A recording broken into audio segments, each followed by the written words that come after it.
Hi, welcome to Clutter Bravado.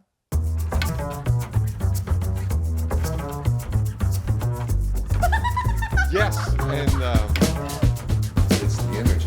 It's not just about the stuff. So we should probably just get into it, right? Let's go.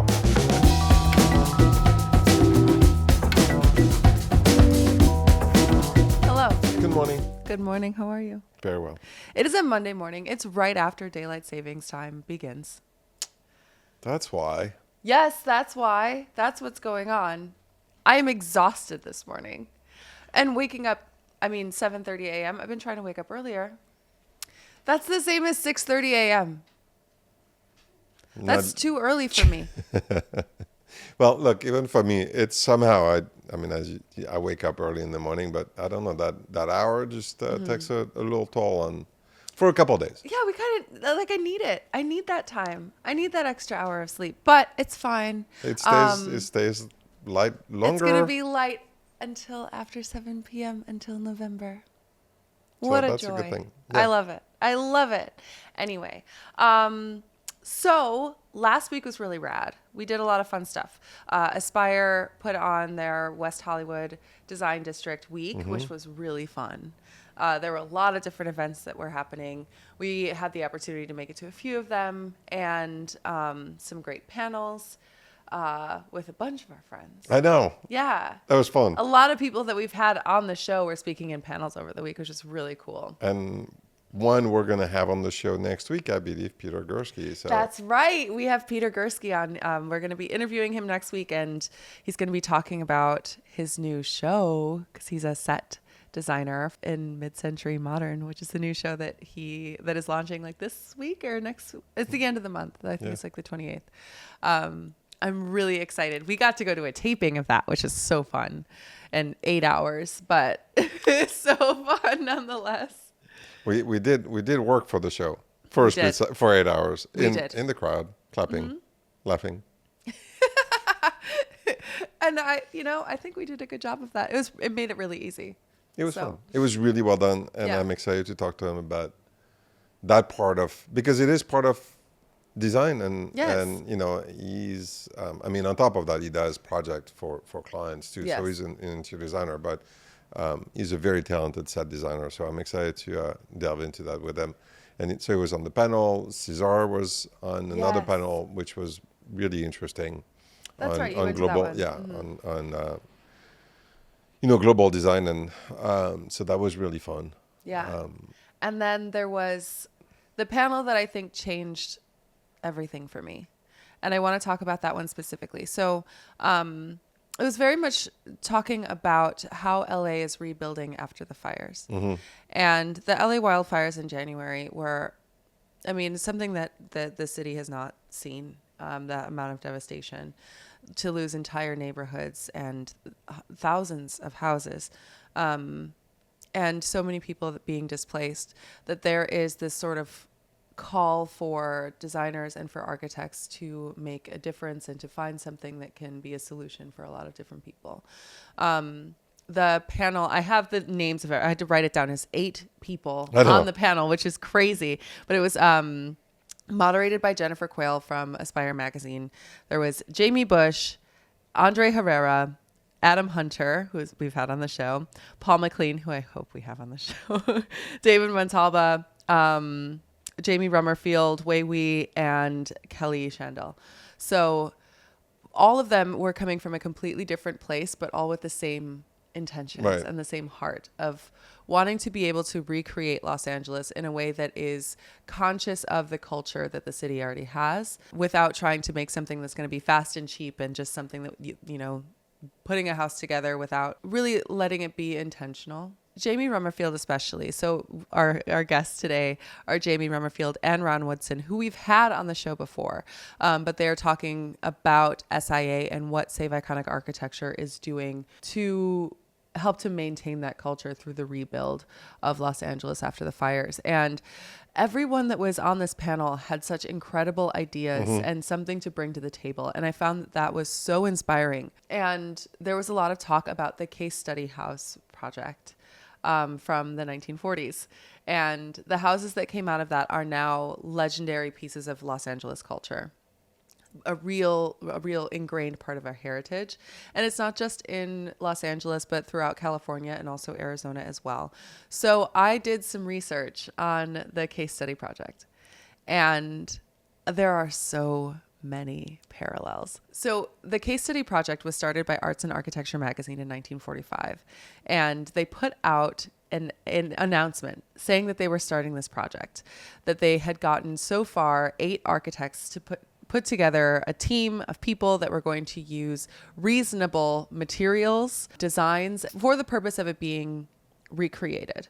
So this is something that a lot of people would be able to access, that was going to be affordable, and was going to be sort of the house of the future, the way that we're looking at the future of residential homes. They wanted it to be innovative, but without being so creative that it was going to be unlivable. Right. And also something that was, they were looking to the future after the war. In reading the actual announcement for it, and actually I read the whole magazine, so it's available on PDF online. I read the entire magazine, and I found so many parallels for where we are right now compared to where we were then. And again, not just in Los Angeles, but in culture overall in America, there are a lot of sentiments that so many of us are sort of rallying around right now, of wanting to shift away from this like political greed and going into something that is more community minded, that we can develop and cherish the culture that we've created here and help to sort of incubate that a little bit more, and letting go of this like constant consumerism and that being the only thing that's running our lives, and really craving something that has more purpose and more meaning to it. So this case study house project was doing that, where it brought together, I wrote the names of the architects for that as well. So it was J.R. Davidson, Richard Neutra, Sumner Spalding, Eero Saarinen. Oh God, I'm so bad at pronouncing this one. Okay.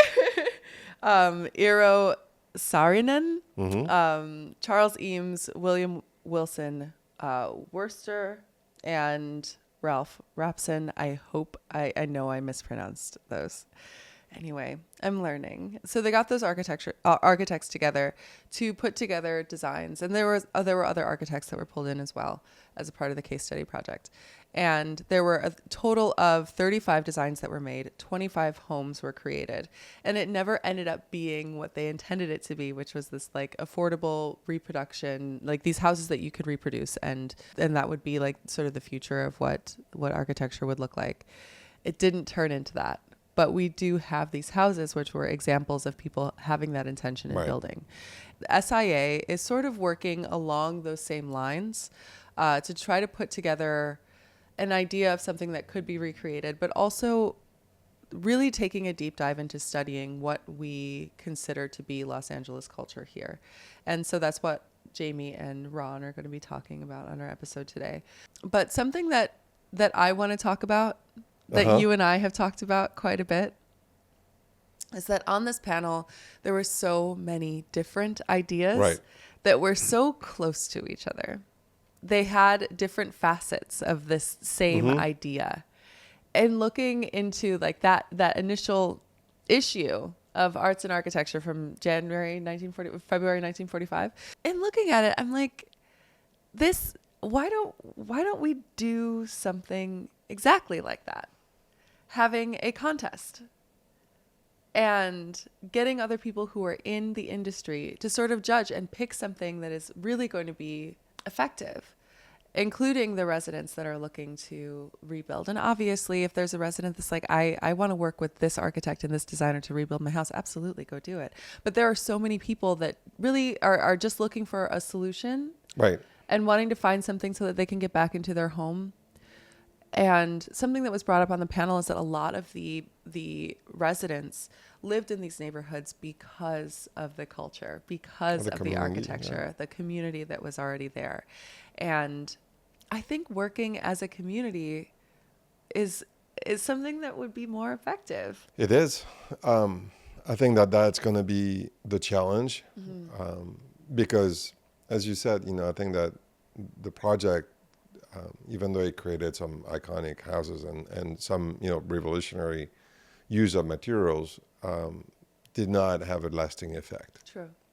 And I think that at the panel, and we've talked to quite a few people that have come to us, and so we've been listening to brilliant minds having great ideas, but now it's time to, I guess, get together and get it done. And I think that the power of the community, the power of the design community altogether would be, if everybody gets together, I think that there is a lot more power to it. Absolutely.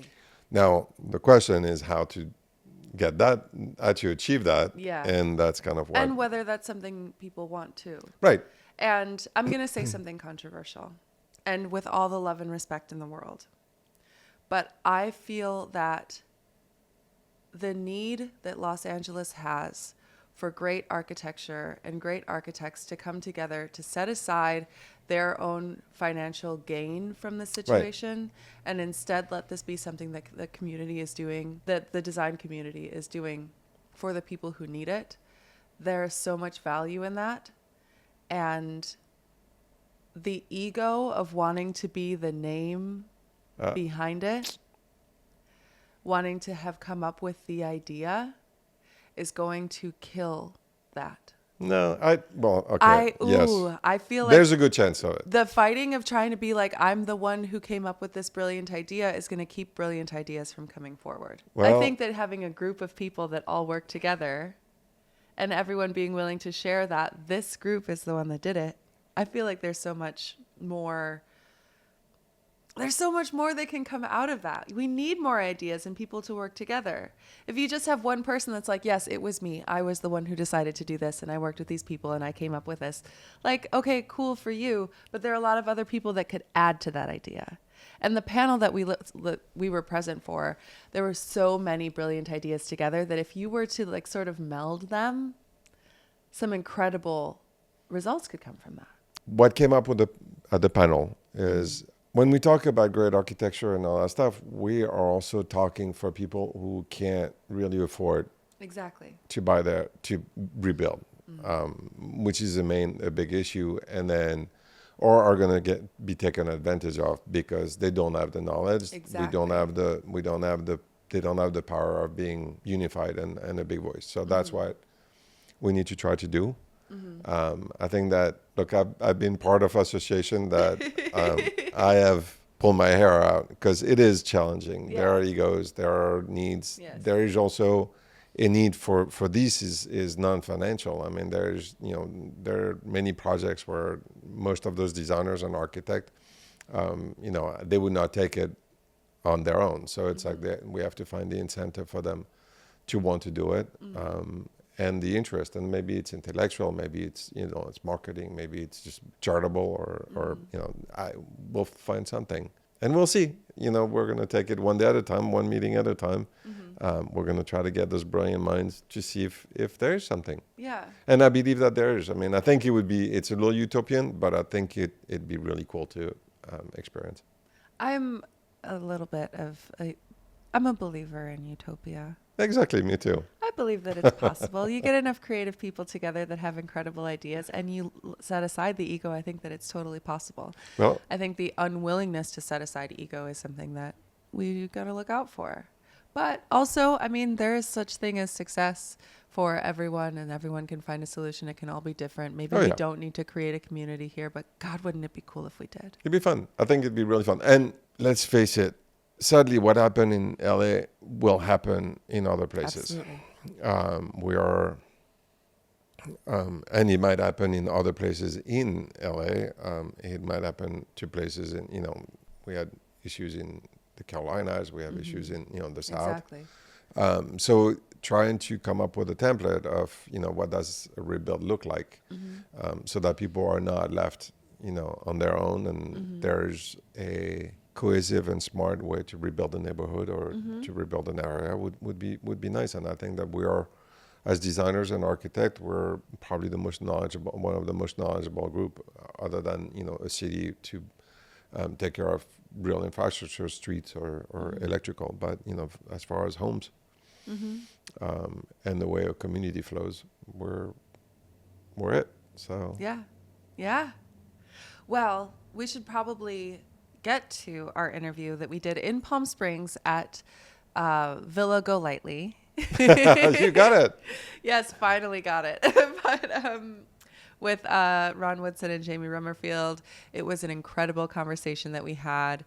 And I'm just so inspired by them and everything that they're doing. So listen to this episode, obviously, but check out Save Iconic Architecture. Everything that SIA is doing right now, they are on the pulse of the culture of the city of Los Angeles and everything that we are desperately craving. The heritage, the history, conservation, all of it. We're big supporters of SIA. So should we get to it? Let's go.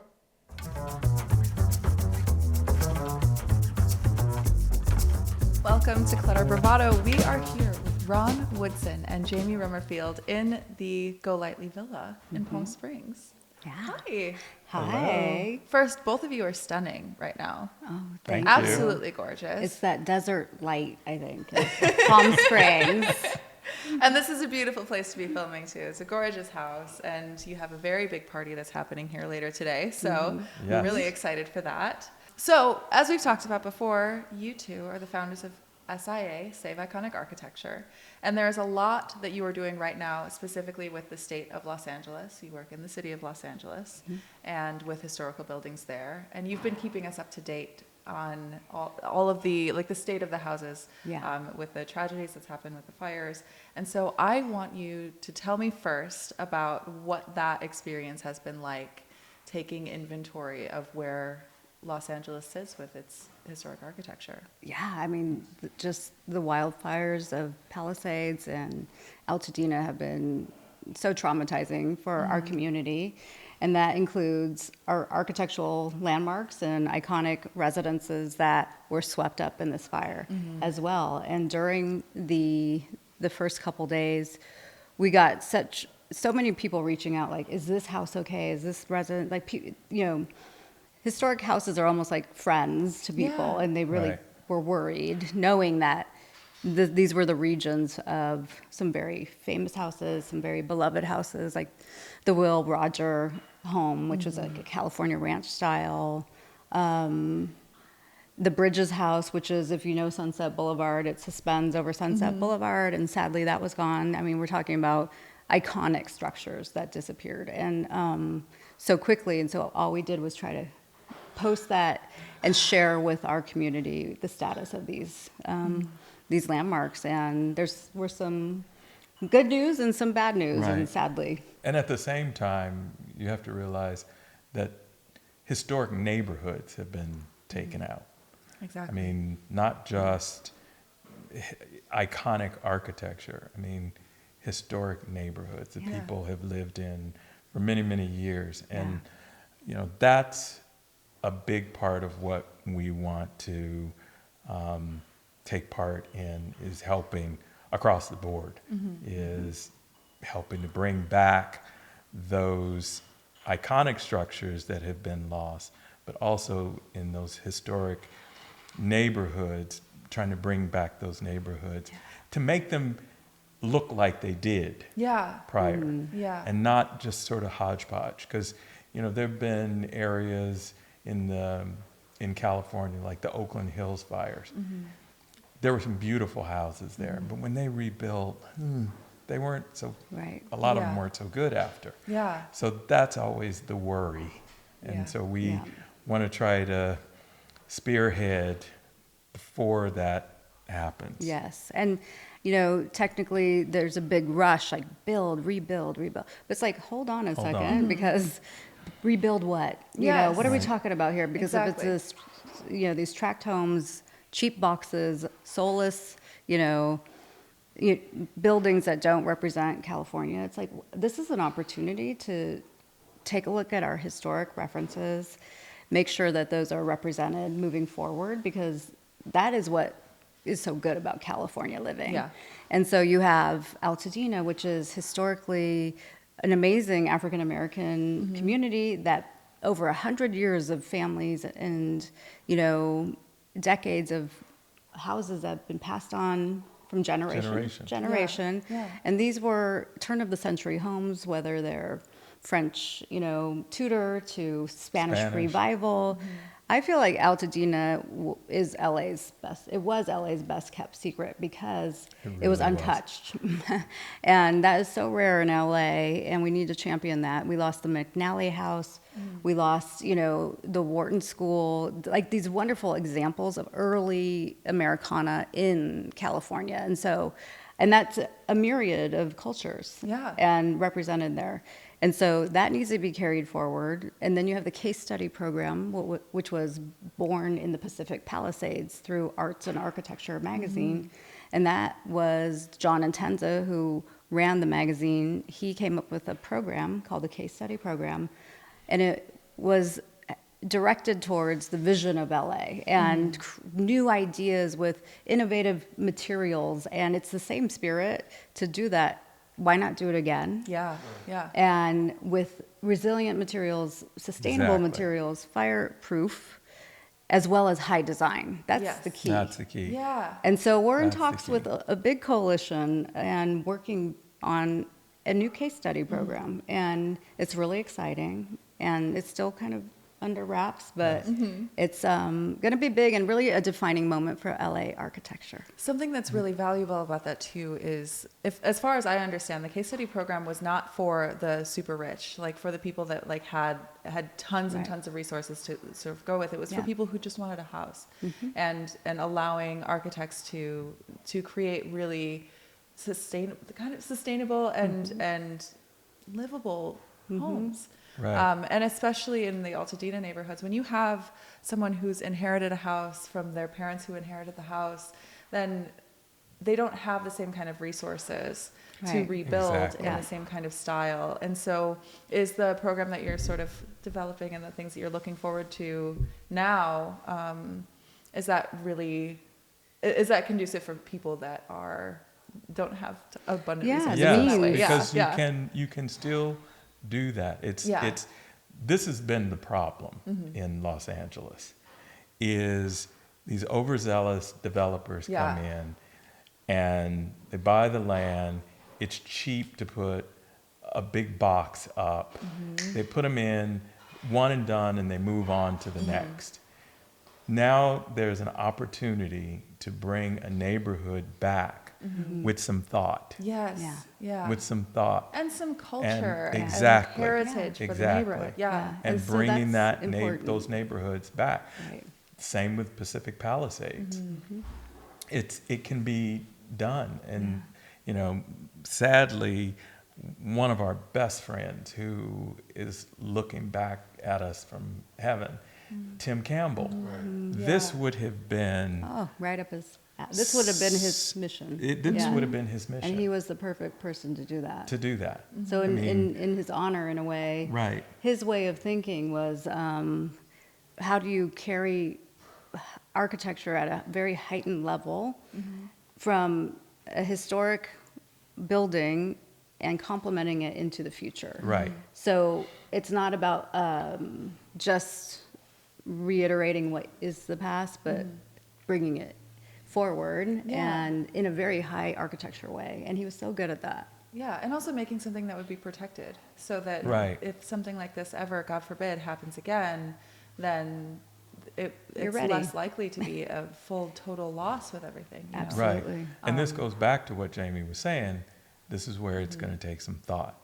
Not just hurry. Churn and burn. Exactly. We cannot do that. We can't do it again. We can't rebuild the same way we did before. And I think that also, technology, the whole technology of the new technologies need to be included in protecting, being able to... Absolutely. Has to be. To protect those neighborhoods.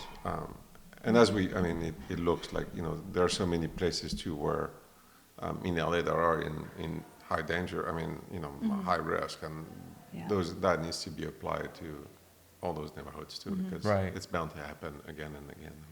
And we need new visionaries in our city, and so this is a great opportunity for that.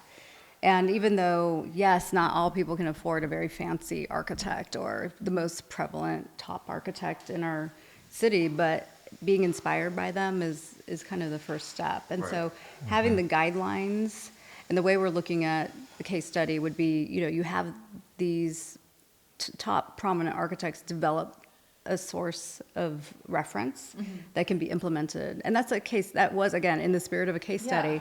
They were meant to be repeated and built, as a systematic way of architecture. And the most successful case study program, because actually the arts and architecture one technically did not work out well. It was just kind of one of each, and it kind of, but we're talking Richard Neutra, Charles Eames, Gregory Ain, and the Ain tracks are the biggest and the most successful, and they are still there today throughout our city.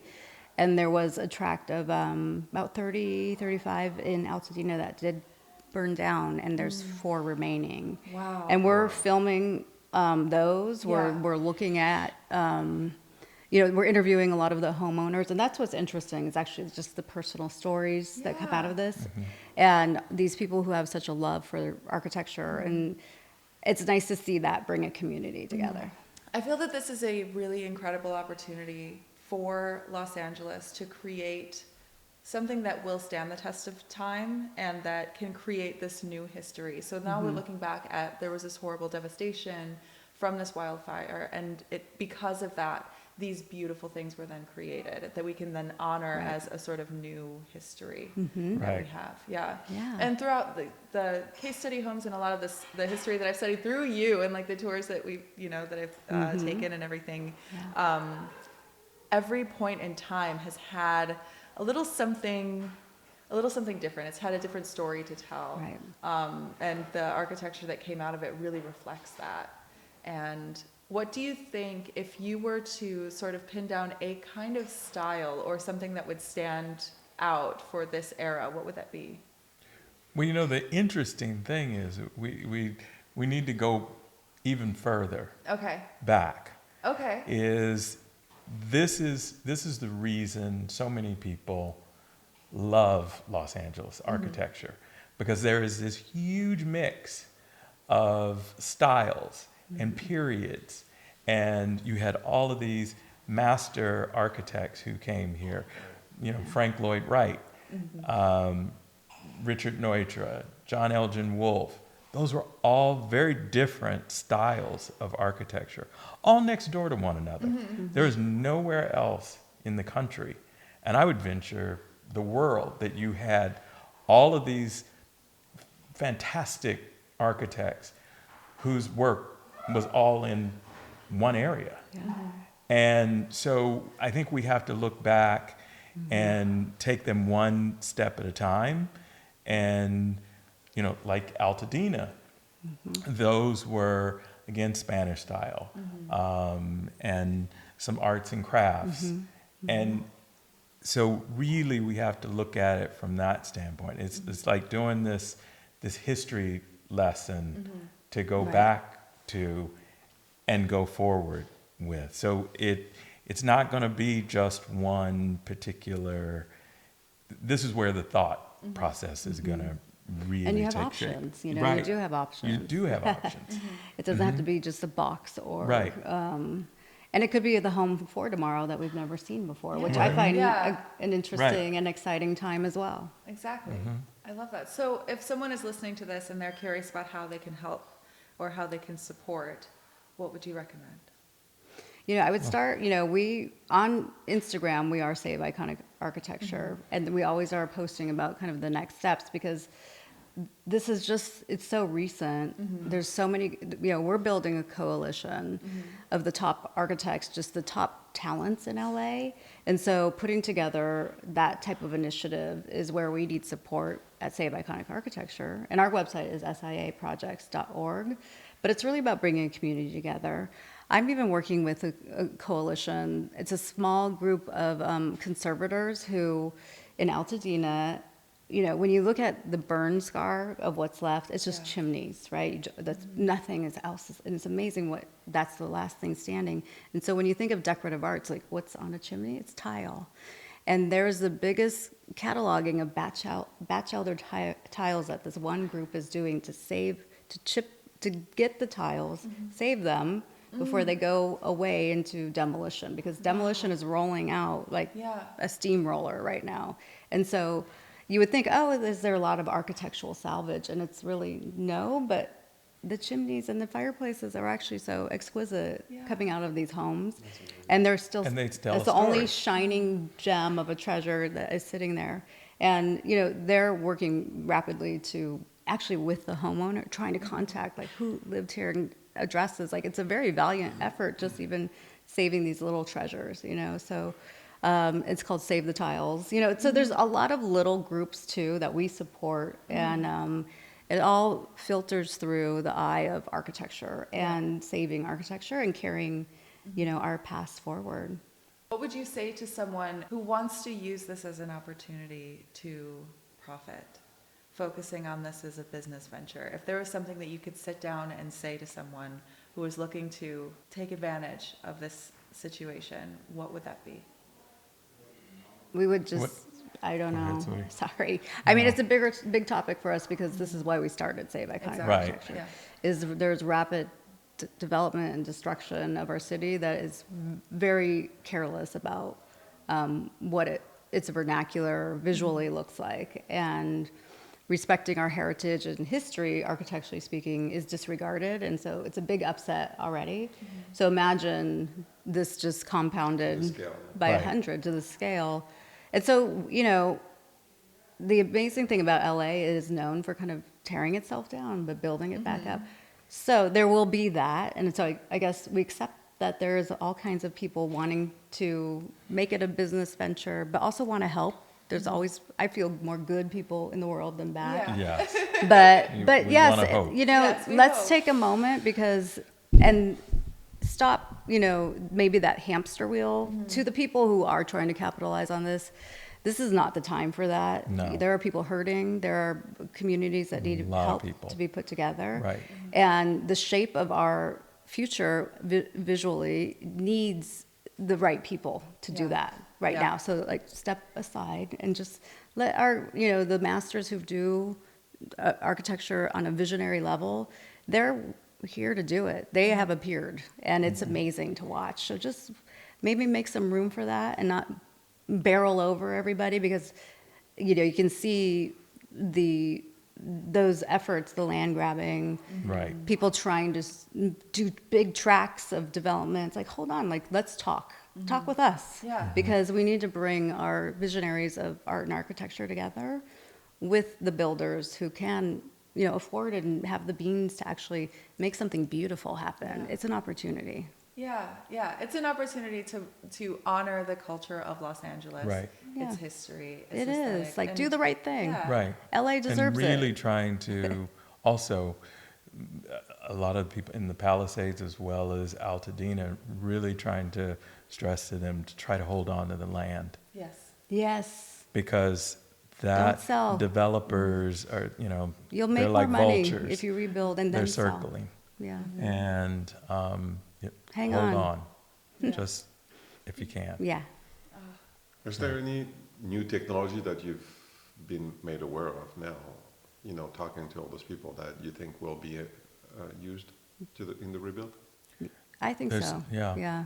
It has New to be. building materials, new fire retardant materials, new Sprinkler systems. systems. Yeah. I mean, those are going to be imperative. I mean, you know, Laurent, you know this little ADU that we built. It is so overbuilt for what it was. I mean, what the city made us do to build that little 780 square foot dwelling. So now it's like, okay, we have this opportunity and let's live up to what the city is making people do anyway, with all of the guidelines that they're putting forth. Now we have to put more towards fire retardant materials Yeah, and fire rated roofs and that type of thing. Yeah. And So- with that, you know, to move when you think of thousands of homes that need to be built, it's, Palisades is really kind of one road in, one road out. It's not like a big zone for building to begin with. Right. Yeah. And so they've relaxed a lot of the coastal commission mandates and things. So with that also becomes a little worrisome because the guardrails are gone too. Yeah. And so, how high can you build? How many stories can a house have now? Like there's really, what are we going to see? So, and there's not much regulation. So why not work together to make it aesthetically pleasing and the way the land is used even. So there's a lot of discussion, and that's why it's also new right now. So it's interesting to see what will come out of it, because there's a lot of questions that are being developed and reviewed, so. Yeah. But it's exciting because if people can come together, again, a builder or realtor, they have to embrace design, and to ignore that is just negligent. I agree. Yeah. I absolutely agree. Well, I know that you have a party to get prepared for. Yes. Yes, we will celebrate design We will as well, celebrate design as we always do. and saving iconic architecture. Yes. So it is Save Iconic Architecture on Instagram. Yeah. Yes. And then the website is siaprojects.org. Org. Yes. You got Amazing. it. Yeah. Thank you so much. Thank you Thanks, for Anita, having taking us. some Thank time you. and for sharing this beautiful venue. Of course, Yes. it's always Yes. great to be with you. Yes. Beautiful. Thank you. Thank you. you.